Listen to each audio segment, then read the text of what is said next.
Hello, people. So, as I promised, tips of life. It's kind of strange taking tips of life from a 23-year-old, right?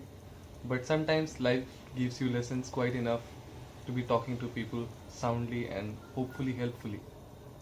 So, the idea that I have to share with you today is how do we choose people? Choosing people is an art. Most of the times, we find ourselves stressed. Stressed because we have chosen either the wrong people or have treated the right people the wrong way. How do you know whether you have chosen the right person for yourself? And yes, I'm talking of the very simple sense of choosing, in the sense where we say, I'm given into that person or I'm given up to that person, whatever it is, I have chosen her or him. So the choice here, how does this happen? I wondered over this question for around 5, 7, 10 years, I don't know. It has been so long. Most of us tend to say, my choice is just fantabulous. It happens. One of my friends today told me it was spontaneous. Okay. And then after some time, we want that spontaneous choice to be with us, for us, and also understanding our ways. How possible is that? Either we have to be very careful, being sure that the choice we make is cautious rather than spontaneous. Because no good choice, believe me, dear friends, is made spontaneously. It's only made in the magic world, and real life is different. Right?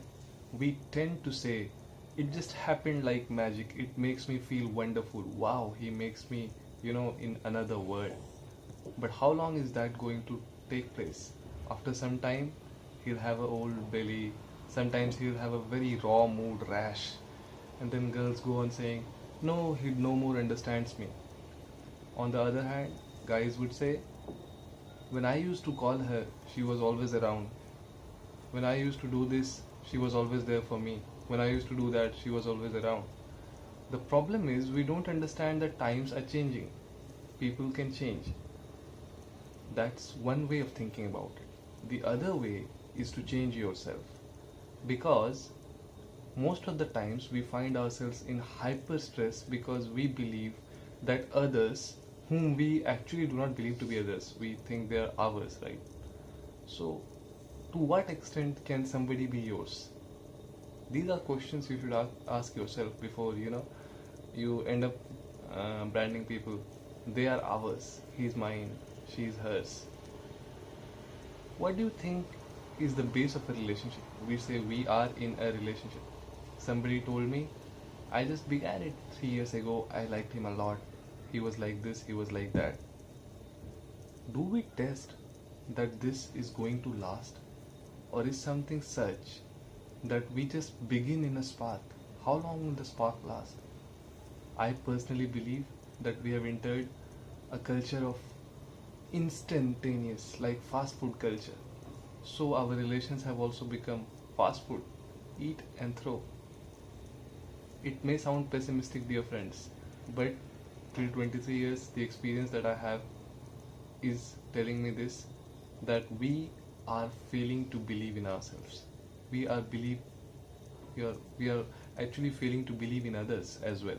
So what it creates is a culture of absolute loss, no confidence in one another, and again we are shifting towards an unhappy life. So if I had to summarize this entire thing in 4 words, what would it be? The only thing that I would like to say is, stay for someone who can struggle for you rather than staying with someone for whom you can struggle. It's a big thing. Think, my dear friends, think. Bye bye.